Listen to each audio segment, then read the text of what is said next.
మత్తయి సువార్త 5వ అధ్యాయము 13వ వచనం నుండి 15వ వచనం వరకు అందరం కలిసి చదువుకుందాం. Gospel of Matthew chapter 5 from verse 13. మీరు లోకమునకు ఉప్పై ఉన్నారు. ఉప్పు నిస్సారమైతే అది దేని వలన సారము పొందును? అది బయట పారవేయబడి మనుషుల చేత త్రొక్కబడుటకే కానీ మరి దేనికిని పనికిరాదు. మీరు లోకమునకు వెలుగై ఉన్నారు. కొండ మీద ఉండు పట్టణము మరుగై ఉండనేరదు. మనుషులు దీపము వెలిగించి కొంచెము కింద పెట్టరు, కానీ అది ఇంట ఉండు వారందరికీ వెలిగించుటకై దీపస్తంభము మీదనే పెట్టుదురు. 16వ వచనం. మనుష్యులు మీ సత్క్రియలను చూచి పరలోకమందున్న మీ తండ్రిని మహిమపరచినట్లు వారి ఎదుట మీ వెలుగు ప్రకాశింపనీయుడి. చిన్న ప్రార్థన. పరిశుద్ధ ప్రేమ కలిగిన తండ్రి, నీకు స్తోత్రాలు. నీ జీవపు వాక్కులను బట్టి వందనాలు ప్రవ్వా. ఈ రాత్రికాల సమయంలో నీ వాక్యం ద్వారా మాతో మాట్లాడండి, మమ్మల్ని బలపరచండి. నీ కొరకు జీవించడానికి మాకు కావలసిన ప్రోత్సాహమును నీ వాక్యం ద్వారా అనుగ్రహించండి. యేసు నామమున ప్రార్థిస్తున్నాము తండ్రి, ఆమెన్. యేసుక్రీస్తు ప్రభు చేసిన కొండ మీద ప్రసంగంలో ఒక 2 ప్రాముఖ్యమైన అంశాలు ఇప్పుడు మనం చదివాం. మాథ్యూ గాస్పెల్లో 5, 6, 7 అధ్యాయాలు, ఈ 3 కూడా యేసుక్రీస్తు ప్రభు కొండ మీద నుండి చేసిన ప్రసంగం. ఒక మాటలో చెప్పాలంటే మనం కూడా జీవితంలో కొండ శిఖరం వంటి అనుభవాన్ని పొందుకోవాలంటే, జీవితంలో ఉన్నతమైన స్థితికి వెళ్ళాలంటే మత్తయి సువార్త 5, 6, 7 అధ్యాయాల్లో వ్రాయబడిన మాటలు నేర్చుకోవాలి. వాటిని జీవితంలో అన్వయించుకుంటే గొప్ప ఆశీర్వాదాన్ని పొందుకుంటాం. యేసు ప్రభు అక్కడ ఆయన చుట్టూ బహుజన సమూహములు ఉన్నారు. ఆయన కొండపైన కూర్చుంటే ఆ కొండ దగ్గర చుట్టూ మరి చాలామంది ప్రజలు కూర్చొని చాలా ఆసక్తిగా వింటూ ఉంటే దేవుడు చెప్పిన 2 ప్రాముఖ్యమైన మాటలు ఇక్కడ గమనిస్తున్నాం. మొదటి మాట ఏంటంటే, మీరు లోకమునకు ఉప్పై ఉన్నారు. రెండవ మాట, మీరు లోకమునకు వెలుగై ఉన్నారు. ఉప్పు వెలుగు 2 చాలా కామన్ థింగ్స్, ప్రతి ఇంట్లో ఖచ్చితంగా ఉంటాయి.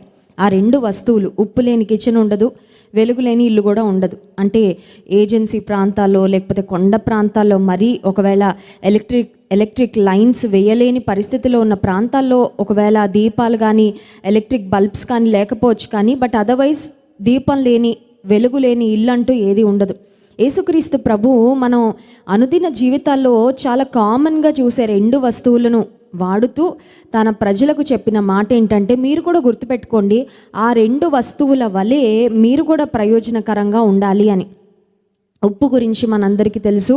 ఉప్పు లేకపోతే రుచి ఉండదు. ఉప్పు అంటుందంట, అన్నీ వేసి చూడండి, నన్నేసి చూడండి అంటుందంట. కూరల్లో మసాలాలు వేసిన, కూరలో కారం వేసిన, కూరలో వేయాల్సిన ఇంగ్రీడియంట్స్ అన్నీ వేసిన ఉప్పు లేకపోతే టేస్ట్లెస్ కదండి. ఏ డిష్కైనా పరిపూర్ణత రాదు. ఏ ఆహారం కూడా తినలేం. వరల్డ్లో చాలా కంట్రీస్ వెళ్తున్నప్పుడు కొన్ని కంట్రీస్లో స్పైస్ లేకుండా చేసుకుంటారండి ఆహారం. అంటే ఎలాంటి మసాలాలు వాడరు, కారం కూడా వాడరు. బ్లాండ్గా ఆ ఫుడ్ చాలా కారం లేకుండా ఉంటుంది, కానీ ఉప్పు మాత్రం ఖచ్చితంగా ఉంటుంది. మీరు ఏ దేశానికన్నా వెళ్ళండి, ప్రజలు తినే ఆహార పదార్థాలలో కారమైన వేసుకోకుండా ఉంటారేమో, కానీ ఉప్పు వేసుకోకుండా మాత్రం ఉండరు. యేసుక్రీస్తు ప్రభు మీరు లోకమునకు ఉప్పై ఉన్నారు అంటే అర్థం ఏంటంటే, దేవుని ప్రజలంగా మన ఉనికి ఒక ప్రాముఖ్యమైన ఉనికిగా ఉండాలి.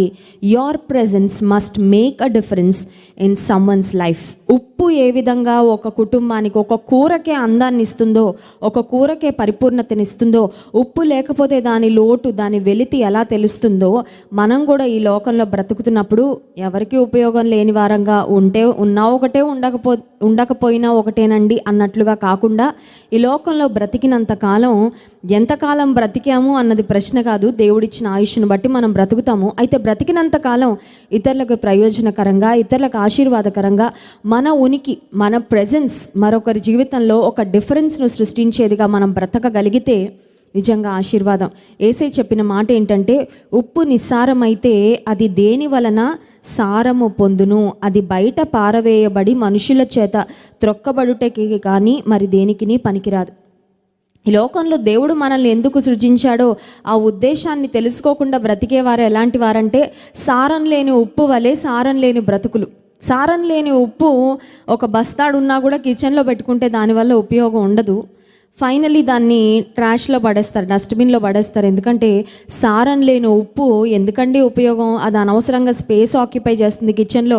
ఒక మూల దానికి ఒక స్థలాన్ని ఏర్పరచడం కూడా అనవసరము, దానికి ఒక ఖాళీ ఉంచడం కూడా అనవసరం, దాన్ని తీసి బయట పారవేద్దాము అని. ఈ లోకంలో కొంతమంది బ్రతుకుతూ ఉంటారు, ఎందుకు బ్రతుకుతున్నారో తెలీదు. They don't know why they are alive. దేవుడు ఎందుకు జీవితాన్ని ఇచ్చారో తెలియదు. దేవుని ఉద్దేశాలు తెలుసుకోకుండా, దేవుని మనసును తెలుసుకోకుండా బ్రతుకుతున్నాం అన్నట్లుగా బ్రతికేవారు. వారి వలన ఎవరికి ప్రయోజనం ఉండదు. కానీ యేసయ్య చెప్పారు, మీరు సారవంతమైన బ్రతకండి. రెండవదిగా, మీరు లోకమునకు వెలుగై ఉన్నారు. You are the light of the world. ఒక లైట్ను గురించి మనం ఆలోచించినట్లయితే, ఒక లైట్ వల్ల ఉండే ఉపయోగాలు అనేకము.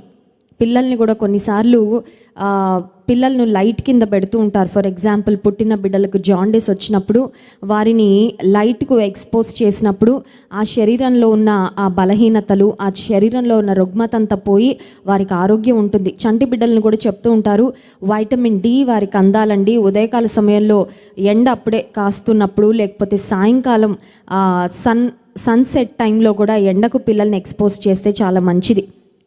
యూజువల్గా కొన్ని స్కిన్ డిసీజెస్ ఎందుకు వస్తుంటాయి అంటే, సన్కి ఎక్స్పోజ్ కాకపోవడం వల్ల కూడా కొన్ని రకాలైన స్కిన్ డిసీజెస్. ఈ రోజుల్లో చాలామందికి వైటమిన్ డి డెఫిషియన్సీ చాలా ఎక్కువ ఉంటుంది.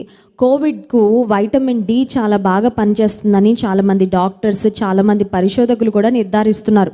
వైటమిన్ డి తక్కువగా ఉన్న వారికి కోవిడ్ వస్తే వారి ఆరోగ్యం చాలా త్వరగా క్షీణించిపోతుంది. సో వైటమిన్ డి సప్లిమెంట్స్ ఎవరైతే తీసుకుంటారో వారి ఆరోగ్యం చాలా మెరుగుపడుతుందని. సో వైటమిన్ డి టాబ్లెట్స్ మనం మెడికల్ షాప్కి వెళ్ళి కొనుక్కోకుండా న్యాచురల్గా పొందుకోవాలంటే సూర్యరశ్మిలో కూర్చోవడం ద్వారా. యేసుక్రీస్తు ప్రభు మీరు లోకమునకు వెలుగై ఉన్నారు అని మాట మాత్రమే చెప్పడం కాదు, కానీ కొండ మీద ఉండు పట్టణం, మత్తయి సువార్త 5వ అధ్యాయం 14వ వచనం, కొండ మీద ఉండు పట్టణము మరుగై ఉండనేరదు. ఆ తర్వాత 16వ వచనం, మనుషులు మీ సత్క్రియలు చూచి పరలోకమందున్న మీ తండ్రిని మహిమపరిచినట్లు వారి ఎదుట మీ వెలుగు ప్రకాశింపనీయుడి. Let your light shine. మన జీవితంలో ఒక మోటో ఉండాలి. అదేంటంటే, నేను ప్రకాశించాలి, అందరికీ కనపడేటట్టు ప్రకాశించాలి. అంటే షో ఆఫ్ కోసం అని కాదు. When you have true light, you cannot hide the light. నిజంగా వెలుగుంటే, మంచి వెలుగుంటే, ఆ వెలుగును మనం దాచిపెట్టాలన్నా దాచిపెట్టలేమండి. ఎందుకంటే ఆ వెలుగుకున్న స్వభావం, లక్షణమే అది ప్రకాశిస్తుంది. నువ్వు దేవుని కొరకు ప్రకాశించే వ్యక్తిగా ఉంటే నీ వెలుగును ఎవరు ఆపలేరు. నీ వెలుగును నువ్వు ఒకవేళ దాచిపెడదాం అనుకున్నా నువ్వు దాచిపెట్టలేవు. యేసుప్రభు చెప్తున్న మాట ఏంటంటే, మీ వెలుగును ప్రకాశింపనీయుడి. చాలామంది ఏమనుకుంటారంటే, క్రైస్తవ్యం అంటే, క్రీస్తు బిడ్డలుగా మారడం అంటే maybe it's just following a set of rules. కొన్ని రూల్స్ ఫాలో అవడం, ఏమి చేయకూడదో అది చేయకుండా ఉంటే నేను దేవుని బిడ్డగా బ్రతికినట్లే. కానీ ఒక విషయాన్ని గమనించాలి, క్రైస్తవ్యంలో it's not just avoiding the negatives. ఏవి చేయకూడదో అవి మాత్రం చేయకుండా ఉండి నేను క్రైస్తవుడిగా బ్రతుకుతున్నానండి, దేవునికి ఇష్టంగా బ్రతుకుతున్నాను అని సంతృప్తి పడిపోతే అది మాత్రమే కాదు. కానీ క్రైస్తవ జీవితంలో దేవుడు వద్దు అన్నవి చేయడం మానుకోవాలి, దేవుడు చేయమన్నవి కూడా మనం చేయాలి. సో దేవుడు వద్దు అన్నవి చేసినా పాపమే, దేవుడు చేయమని చెప్పినవి చేయకపోయినా పాపమే. Since of commission and since of omission అంటారు. అంటే దేవుడు ఇది చెయ్యండి అన్నప్పుడు అది చేయకపోయినా పాపమే, దేవుడు ఇది చెయ్యొద్దు అంటే అది చేస్తే కూడా పాపమే. సే ఫర్ ఎగ్జాంపుల్, మీ దేవుడైన యెహోవా మీకు అనుగ్రహించే దేశంలో దీర్ఘాయుష్మంతుడగునట్లు మీ తల్లిని తండ్రిని సన్మానింపు, ఆనర్ యువర్ పేరెంట్స్ అని చెప్పారు. నేను ఆనర్ చేయకపోయినా పర్వాలేదంటే దేవుడు చెప్పిన ఆజ్ఞను ధిక్కరించడం పాపమే. ఈ రోజుల్లో కొంతమంది తల్లిదండ్రులు వృద్ధాప్యంలోకి వచ్చిన తర్వాత వారి ఆస్తంతా తీసేసుకొని, వారి ఆస్తంతా రాయించేసుకొని ఆ తల్లిదండ్రులు వీధుల్లో వదిలేసేవారు. తల్లిదండ్రుల పట్ల బాధ్యత రాహిత్యంగా వ్యవహరిస్తున్న వారు చాలామంది ఉన్నారు. వారు ఏం చేస్తున్నారంటే, దేవుడిచ్చిన ఆజ్ఞల్లో నీ తల్లిని తండ్రిని సన్మానింపు అనే ఆజ్ఞను they are actually violating it. ఆజ్ఞను వారు ధిక్కరిస్తున్నారు, మీరుతున్నారు. అంటే అది కూడా పాపమే. అట్ ద సేమ్ టైం నరహత్య చేయవద్దు. కొన్నేమో చేయమని చెప్పాడు దేవుడు, చేయమన్నవి చేయకపోయినా పాపమే. కొన్నేమో చేయకూడదు అన్నాడు. ఫర్ ఎగ్జాంపుల్, నరహత్య చేయవద్దు, వ్యభిచరించవద్దు, దొంగిలకూడదు, నీ పొరుగువాని మీద అబద్ధ సాక్ష్యం పలకకూడదు, నీ పొరుగువానిదగు దేనినైనను ఆశింపకూడదు. సో ఇవి చెయ్యొద్దు అన్నవి చేసినా పాపమే, చేయమన్నవి చేయకపోయినా పాపమే. ఇప్పుడు నూతన నిబంధనకు వచ్చేసరికి దేవుడిస్తున్న కొన్ని ప్రాముఖ్యమైన ఆజ్ఞలు ఏంటంటే, మీరు ఉప్పులాగా ఉండాలి. అంటే ఉప్పులా లేకపోతే కూడా పాపమే. ఉప్పు ఏం చేస్తుంది? ఉప్పు అంటే మన దగ్గరకు వచ్చిన వారందరూ మన రుచి చూస్తారా అంటే, people get a feel of who you are కదండి. మనం ఒక కుటుంబంలో ఒక వ్యక్తిగా ఉన్నప్పుడు, లేకపోతే ఒక ఆఫీస్లో ఉన్నప్పుడు, పనిచేస్తున్నప్పుడు సహోద్యోగులకు మన గురించిన ఒక అనుభూతి, అంటే పలానా వ్యక్తి ఇలాంటి వాడు, లేకపోతే పలానా స్త్రీ, పలానా మా కలీగ్ అండి, ఆవిడ ఇలా ఉంటుంది అని ఒక సాక్ష్యం. ఉదయకాల సమయంలో ఆన్లైన్ యూత్ మీటింగ్లో రూతుని గుర్చిన విషయాలు చాలా ధ్యానం చేశాం. రూతు ఒక అన్య స్త్రీగా ఉండి ఆమె బెత్లెహేముకు తన అత్త అయిన నయోమితో ప్రయాణం చేసి వచ్చిన తర్వాత బోయేజు అనే సుసంపన్నమైన వ్యక్తి ఒక పొలంలోకి వెళ్తుంది పరిగి ఏరుకోవడానికి వెళ్ళిన సమయంలో బోయేజు ఆమెతో కొన్ని కాన్వర్జేషన్స్ చేస్తాడు, కొన్ని సంభాషణలు. బోయేజు రూతుతో చేసిన కొన్ని సంభాషణలో ఆయన హైలైట్ చేసిన ఒక ప్రాముఖ్యమైన అంశం ఏంటంటే, నీ మునుపటి సత్ప్రవర్తన కంటే నీ వెనుకటి సత్ప్రవర్తన గొప్పగా ఉందమ్మా. You are a person of good character, you are a virtuous woman. నీవు యోగ్యురాలవని నా జనులందరూ తెలుసుకున్నారు, నా జనులందరూ చెప్పుకుంటున్నారు. అంటే ఈ రూతు తన అత్తతో ఒక దూర దేశానికి, తనకు తెలియని దేశానికి, తెలియని ప్రాంతానికి, తెలియని పరిస్థితులకు వెళ్ళినా అక్కడ రూతు ఏం సంపాదించుకుందంటే, తన జీవితంలో ఒక మంచి భర్తను సంపాదించుకొనక మునుపు ఒక మంచి సాక్ష్యాన్ని సంపాదించుకుంది. హల్లెలూయా. ఈ లోకంలో మనం సంపాదించుకునే వెండి బంగారాల కంటే మంచి పేరు కోరదగినది. చాలాసార్లు చాలామంది కోట్లు కూడబెట్టి మంచి సాక్ష్యం లేకుండా, సత్ప్రవర్తన లేకుండా బ్రతికేవారు, నీచమైన స్థితిలో బ్రతికేవారు చాలామంది ఉన్నారు. వారికి జీవితంలో విలువ ఉండదు. కానీ దేవుని వాక్యం సెలవిస్తుంది, దయను సత్యమును కోరదగినవి, మంచి పేరు కోరదగినది. మంచి సాక్ష్యము, having a good testimony, it's a great treasure. మన జీవితంలో మనం సంపాదించుకోగలిగిన గొప్ప ఆస్తి ఏంటంటే మనకున్న మంచి సాక్ష్యము, దేవుని ఎదుట మంచి సాక్ష్యము. మనం ఏ మనుషుల మధ్యలో బ్రతుకుతుంటామో వారి మధ్యలో మనం తెచ్చుకొని సంపాదించుకొని మంచి సాక్ష్యం. యేసుక్రీస్తు ప్రభు చెప్తున్నారు, మీరు లోకమునకు వెలుగై ఉన్నారు, మీ వెలుగును ప్రకాశింపనీడి. Let your light shine. నీవు నేను వెలగాలి. ఎంత బాగా వెలగాలంటే, నాకు వెలుగు సరిపోయే అంతవరకు నేను వెలిగితే చాలదు. I must shine so that people may see my light and glorify my Father in heaven. నీవు నేను దేవుని కొరకు ఎలా ప్రకాశించాలంటే, మనుష్యులు మన వెలుగును చూసి పరలోకమందున్న మీ తండ్రిని మహిమపరచునట్లు మీ వెలుగు ప్రకాశింపనీయుడి అని యేసయ్య చెప్పారు. కొన్నిసార్లు మనం జాన్ వెస్లీ ఫౌండేషన్ ద్వారా సాంఘిక కార్యక్రమాలు చేస్తున్నప్పుడు అన్నిటిని గురించి we don't say it publicly. చాలా సాంఘిక కార్యక్రమాలు చాలామందికి సహాయం చేస్తుంటాం, కానీ అన్ని స్టేజ్ మీద చెప్పం. అన్నిటికీ ఫోటోలు ఒకవేళ కొన్ని తీసుకున్న రికార్డ్ కొరకు అన్నిటినీ సోషల్ మీడియాలో కూడా పోస్ట్ చేయమండి. బట్ కొన్నిసార్లు సాంఘిక కార్యక్రమాలు చేస్తున్నప్పుడు, ఇతరులకు ఆశీర్వాదకరంగా ఈ పరిచర్య ద్వారా మనం ముందుకు వెళ్తున్నప్పుడు కొన్ని పోస్ట్ చేసినప్పుడు కొంతమంది వారు క్రైస్తవ విరోధులో తెలియదు, లేకపోతే ఈర్ష్యతో మాట్లాడతారో తెలియదు, లేకపోతే వారు చేయలేనిది మరొకరు చేస్తున్నారనే బాధ నాకు తెలియదు. కానీ కొంతమంది ఏ భావాలు వ్యక్తపరుస్తారంటే, మీ కుడి చేతితో చేసింది మీ ఎడమ చేతితో ఈ ఎడమ చేతికి తెలియకుండా చేయమని యేసయ్య చెప్పారు కదండి, మీరు చేసే మంచి పనులు ఎందుకు చూపిస్తున్నారు? జాన్ వెస్లీ ఫౌండేషన్కు మీలో చాలామంది సహకరిస్తున్నారు. సో మీరు పంపిస్తున్న సహకారం దేవుని పనిలో ఎలా వాడబడుతుందో మీకు కూడా తెలియాలి. So that you can feel happy, so that you can feel satisfied, so that you can glorify God. కొంతమంది చెప్పే మాటలు ఏంటంటే, క్రైస్తవ్యంలో వాక్యం చెప్పే సేవకులను మాత్రమే చూసాం, కానీ సమాజానికి ఉపయోగపడే సాంఘిక కార్యక్రమాలు చేసే, కష్టంలో ఉన్న ఇతరులను కూడా ఆదుకునే సేవకులను చూడడం చాలా సంతోషం అండి. ఎందుకంటే దేవుని ప్రేమను మాటలతో తెలియపరచడమే కాదు, మనం క్రియల్లో కూడా చేయాలన్న యేసయ్య ఆజ్ఞను జాన్ వెస్లీ ఫౌండేషన్ ద్వారా, ఈ పరిచర్య ద్వారా మీరు నెరవేరుస్తున్నందుకు మాకు సంతోషము. మేము కూడా మా సహకారాన్ని అందిస్తాము అని ముందుకు వస్తున్న వారు కూడా చాలామంది ఉన్నారు. మనం ఏ పని చేసినా మన ఉద్దేశం చాలా చాలా ప్రాముఖ్యం. ఒకవేళ మన పరిచర్య ద్వారా ఏదైనా సాంఘిక కార్యక్రమాలు చేస్తుంటే అవి ఒకవేళ పోస్ట్ చేస్తున్నామంటే, మనుషులు మీ సత్క్రియలను చూచి పరలోకమందున మీ తండ్రిని మహిమపరచినట్లు మీ వెలుగును ప్రకాశింపనీడి. నీ జీవితంలో ప్రకాశించాలి అనే ఆశ ఉందా? కొంతమంది ఏది చేయరు, చేసేవారి మీద ఏమో రాళ్ళేస్తూ ఉంటారు. ఇట్స్ ఓకే, రాళ్ళు వేయించుకున్న వారు పర్వాలేదు. నువ్వు రాళ్ళు వేయడానికి నీ చేతులు వస్తున్నాయి, కానీ ఇతరులకు సహాయం చేయడానికి నువ్వు చేయి చాపగలుగుతున్నావా? నీ చేతులు పవిత్రమైన చేతులుగా ఉంటే, నీ చేతులు ఇతరులకు సహాయం చేసే ఆదరించే చేతులుగా ఉంటే అది గొప్ప భాగ్యం. కానీ సేవకుల మీద, ఇతరులకు సహాయం చేసే వారి మీద, మంచి వారి మీద, సత్ప్రవర్తన కలిగిన వారి మీద నువ్వు రాళ్ళు వేస్తున్నావంటే నీ చేతులు నిజంగా దేవునికి మహిమకరంగా పనిచేస్తున్న చేతులు కాదనమాట. యేసుక్రీస్తు ప్రభు చెప్తున్న మాట, మీరు ప్రకాశించండి. వెలుగు ఫలము అనే మాట కూడా మనం చూస్తాం. చూడండి, ఎఫెసీ పత్రిక 5వ అధ్యాయము 8-9 వచనాల్లో ఒక ప్రాముఖ్యమైన మాట వ్రాయబడింది. వెలుగును గురించి అక్కడ మాట్లాడుతూ ఎఫెసీ పత్రిక 5వ అధ్యాయము 8-9 వచనాలు ఒకసారి చదువుకుందాం. మీరు పూర్వమందు చీకటి అయి ఉంటిరి, ఇప్పుడైతే ప్రభువునందు వెలుగై ఉన్నారు. వెలుగు ఫలము సమస్త విధములైన మంచితనము, నీతి, సత్యమను వాటిలో కనబడుచున్నది. చాలా చక్కని మాట. పూర్వమందు చీకటి, ఎస్, అందరి చరిత్ర చీకటే. Every Saint has a past అంటారు. ప్రతి పరిశుద్ధునికి, ప్రతి విశ్వాసికి ఒక చరిత్ర ఉంటుందంట.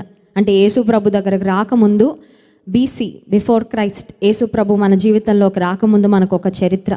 మనం ఒకప్పుడు దేవునికి దూరంగానే బ్రతికాం, చీకటిలోనే బ్రతికాం. అయితే ఒకప్పుడు మీరు చీకటి ఉన్నారు, కానీ ఇప్పుడు ప్రభువునందు వెలుగైనారు. Now you have come into the light, and not only you have come into the light, but you have become the light. ఇప్పుడు మీరు వెలుగులోకి రావడం మాత్రమే కాదు, మీరే వెలుగుగా తయారయ్యారు. అంటే మీరు ప్రకాశిస్తున్నారు. యేసు ప్రభు అనే వెలుగులోకి వచ్చిన తర్వాత చీకటిమయమైన మీ జీవితం, నా జీవితం వెలిగించబడింది. ఇప్పుడు మనం యేసే కొరకు ప్రకాశిస్తున్నాం. మనం ఇంకా ఆరిపోయిన చాలా దీపాలను వెలిగించాలి. సరే, వెలుగులోకి వచ్చిన మనము వెలుగుగా యేసయ్య మనల్ని తీర్చిదిద్దిన తరువాత వెలుగు ఫలాన్ని కలిగి ఉండాలంట. ఆత్మ ఫలము గురించి మనకు తెలుసు. ప్రేమ, సంతోషం, సమాధానము, దీర్ఘశాంతం, దయాలుత్వం, మంచితనం, విశ్వాసం, సాత్వికం, ఆశా నిగ్రహం. గలతీ 5:22 ఆ మాటలు ఉంటాయి. ఇక్కడ వెలుగు ఫలము అనే మాట చూస్తాం. అంటే దేవుని కొరకు వెలుగుగా మారిన వ్యక్తులలో ఒక ఫ్రూట్ కనబడుతుంది, ఒక ఫలం కనబడుతుంది. ఆ వెలుగు ఫలం ఏంటంటే, వెలుగు ఫలము సమస్త విధములైన మంచితనము, నీతి, సత్యమను వాటిలో కనబడుచుంది. మంచితనము, నీతి, సత్యం. మంచితనం కనబడుతుందా? నీలో మంచితనం ఉంటే మంచితనం క్రియల రూపంలో బయటకి రాకుండా మానదు. మంచి వ్యక్తి అండి ఎలా చెప్తారండి? మనసులో మంచితనం ఉంటేనా? కాదే. మంచితనాన్ని చూపించిన వారిని గురించి చెప్పుకుంటారు మంచి మనుషులు అని. మంచి మనుషులు ఎవరైనా సరే చరిత్రలో చిరస్థాయిగా నిలిచిపోతారు. సమాజం వారి గురించి 10 కాలాల పాటు చెప్పుకుంటుంది. మంచితనం కలిగిన వ్యక్తులండి, మంచి మనిషి అండి, మంచి మనసున్న మనిషి అండి, అందరికీ మంచి చేసే వ్యక్తి అండి. మనలో వెలుగు ఫలం ఉంటే మనలో మంచితనం ఉంటుందంట. ఆ తర్వాత 2వదిగా నీతి, 3వదిగా సత్యము. ఈ రాత్రికాల సమయంలో అడుగుదాం, ప్రభా, ఒకప్పుడు నేను చీకట్లో ఉన్నాను, ఇప్పుడు వెలుగులోకి వచ్చాను, ఇప్పుడు నేనే వెలుగయ్యాను. ఎందుకంటే నీవు నాలోకి వచ్చావు కాబట్టి నన్ను కూడా ఒక దీపంగా మార్చావు, నన్ను కూడా నీ కొరకు ప్రకాశించి ఒక వెలుగుగా చేసావు. Now there is light in me and I have become the light. ఇప్పుడు నన్ను వెలుగుగా చేసావు. వెలుగు ఫలం నేను ఫలించడానికి సహాయం చేయి. నాలో ఉన్న వెలుగు ఫలము ద్వారా మనుషులు నిన్ను మహిమపరిచినట్లుగా కృప చూపని, అట్టి కృప దేవుడు మనకి దయచేయునుగాక. ఆమెన్. చిన్న ప్రార్థన చేసుకుందాం. పరిశుద్ధుడా, ప్రేమ కలిగిన తండ్రి, నీకు స్తోత్రాలు. నీ మాటల్ని బట్టి వందనాలు ప్రభా. మా జీవితంలో ఏవి చేయకూడదో అవి చేయకుండా ఉండడానికే చాలాసార్లు ప్రయాసపడుతుంటాం. కానీ మేము చేయవలసినవి, నీవు మేమేమి చేయాలని ఆజ్ఞాపించావో వాటి విషయంలో చేయడానికి కూడా చాలాసార్లు మేము ప్రయాసపడడం లేదయ్యా. ఈ రాత్రికాల సమయంలో నీ సహాయాన్ని కోరుకుంటున్నాము. వెలుగు ఫలమును మేము ఫలించడానికి, నీ కొరకు ప్రకాశించడానికి, మనుషులు మా వెలుగును చూసి నిన్ను మహిమపరిచినట్లు అట్టి స్థితిలో మమ్మల్ని నిలబెట్టండి. నీ వాక్యము మా జీవితాల్లో ఫలింపచేయండి. యేసు నామమున ప్రార్థిస్తున్నాము తండ్రి, ఆమెన్. దేవుని స్తుతించి ఆరాధించుకుందాం. It's a time to praise and worship God. అందరూ నన్ను విడిచినా నీవు నన్ను విడువనంటివే, నా తల్లి తండ్రి నీవే యేసయ్య అనే పాట పాడుతూ దేవుని మహిమపరుద్దాం.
బంధువు నీవే, నా మిత్రుడ నీవే, నా బంధుమిత్రుడ నీవే యేసయ్యా.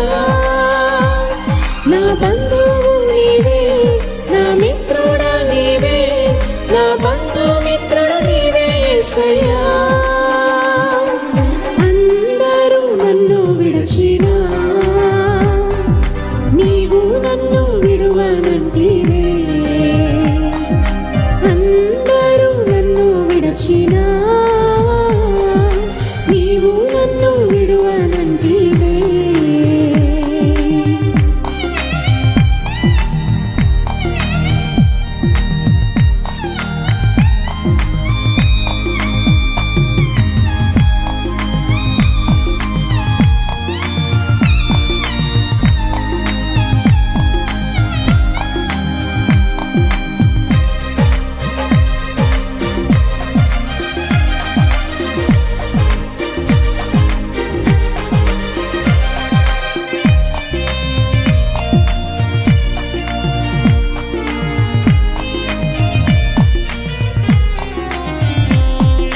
వ్యాధులు నన్ను చుట్టినా,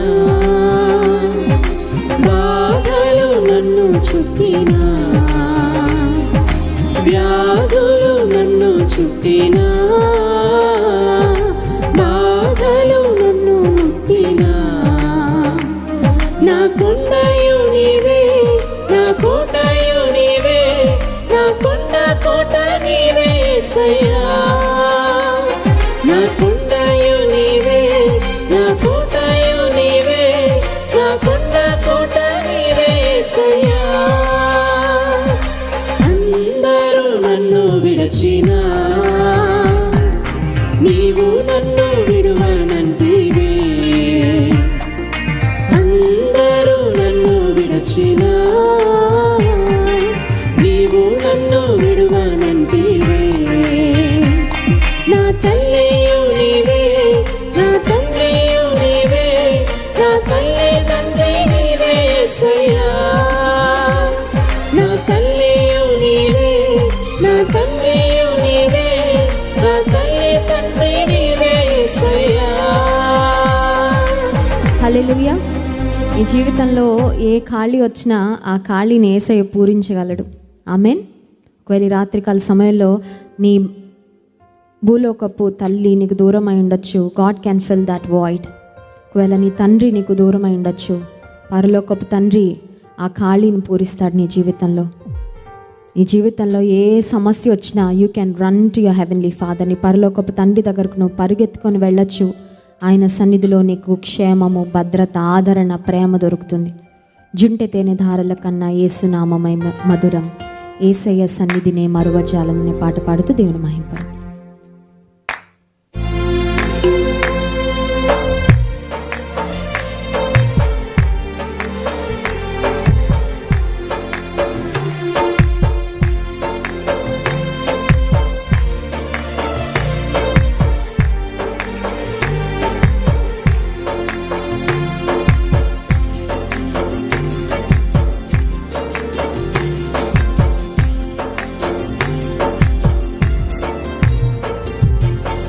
చుంటి తేనె ధారల కన్నా యేసునామమే మధురం, యేసయ్య సన్నిధిని మరువజాలను.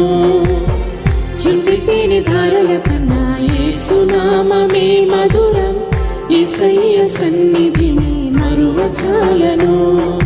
జీవిత కాలమంతా ఆనందించెదా, యేసయ్యనే ఆరాధించెదా. జీవిత కాలమంతా ఆనందించెదా, యేసయ్యనే ఆరాధించెదా. చుంటి తేనె ధారల కన్నా యేసునామమే మధురం, యేసయ్య సన్నిధిని మరువజాలను. చుంటి తేనె ధారల కన్నా యేసునామమే మధురం, యేసయ్య సన్నిధిని మరువజాలను.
దృష్టిగా నన్ను ఉంచి నన్నెంతగానో దీవించి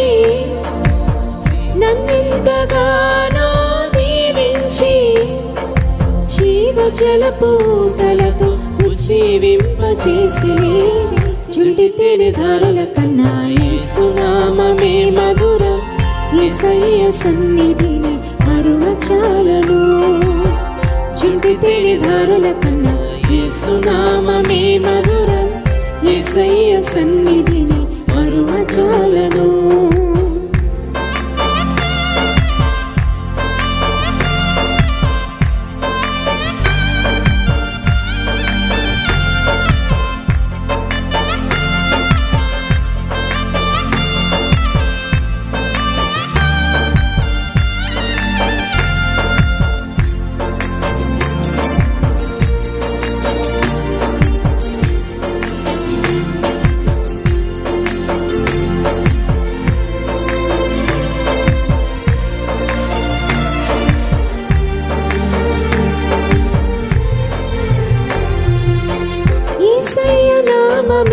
బలమైన దుర్గము, నా తోడై నిలిచి క్షేమముగా నన్ను దాచి.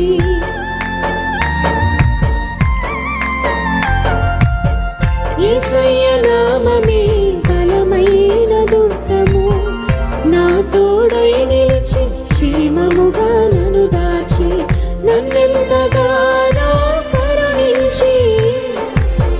నన్నెంతగానో కరుణించి పవిత్ర లేఖనాలతో ఉత్తేజింపజేసిని. చుంటి తేనె ధారల కన్నా యేసు నామమే మధురం. యేసయ్య సన్నిధిని మరువచాలను. చుంటి తేనె ధారల కన్నా యేసు నామమే మధురం. యేసయ్య సన్నిధిని మరువచాలను. జీవిత కాలమంతా ఆనందించేదా, యేసయ్యనే ఆరాధించేదా. జీవిత కాలమంతా ఆనందించేదా, యేసయ్యనే ఆరాధించేదా. చుంటి తేనె ధారల కన్నా యేసు నామమే మధురం. యేసయ్య సన్నిధిని మరువచాలను. చుంటి తేనె ధారల కన్నా యేసు నామమే మధురం. యేసయ్య సన్నిధిని మరువచాలను. పరిశుద్ధ ప్రేమ కలిగిన తండ్రి, జుంటె తేనె ధారల కన్నా నీ నామము, నీ సన్నిధి అత్యంత మధురమైనది ప్రభా. ఈ రాత్రికాల సమయంలో మధురమైన నీ మాటలను బట్టి నీకు స్తోత్రాలు చెల్లించుకున్నాం. నీ మాతో మాట్లాడే దేవుడో కనుక స్తోత్రాలు. నీ మమ్మల్ని చూస్తున్న దేవుడో కనుక స్తోత్రాలు. మాతో ఉన్నవాడో కనుక స్తోత్రాలు. మాకు జయమిచ్చే దేవుడో కనుక స్తోత్రాలు. అన్నీ చూసుకుంటానని యెహోవా ఈరే అని వాగ్దానం చేసావు కనుక స్తోత్రాలు ప్రభా. ఈ రాత్రికాల సమయంలో విశ్వాసముతో నీ మమ్మల్ని చూస్తున్నారని, మీరు మాతో ఉన్నారని నమ్మి మీకు కృతజ్ఞతాస్తుతులు చెల్లించుకుంటున్నామయ్యా. మా స్తుతి ఆరాధన మీరు స్వీకరించినందుకు స్తోత్రాలు. మీ దాసుని వాక్యమును అందించబోతుండగా మాతో మాట్లాడండి. తెరవబడిన ఆకాశమును ఈ రాత్రికాల సమయంలో మేము ఎక్స్పీరియన్స్ చేయగలిగినట్లు సహాయం చేయండి ప్రభా. పరిశుద్ధాత్మ దేవా, నీ మాటలు మేము వింటూ ఉండగా బలమైన ఆత్మ కార్యములు మా హృదయంలో జరుగునట్లు సహాయం చేయండి. నీ ప్రజలు ఏ అవసరతలతో ఈ మీటింగ్లో పాల్పొందుతున్నారో ప్రభా, వారి హృదయ స్థితికి, వారి పరిస్థితికి తగినట్లుగా నీ మాటలు మీరే అందించి మహిమను పొందండి. మీ దాసుని నీ సిలువ చెంత మరుగుపరిచి బలమైన నోటి బురగా వాడుకోనండి. ఘనత, మహిమ, ప్రభావములు మీకే చెల్లిస్తూ యేసుక్రీస్తు ప్రభువారి శ్రేష్టమైన నామంలో ఈ స్తుతి ఆరాధన ప్రార్థన మీకే సమర్పిస్తున్నాము తండ్రి. ఆమేన్.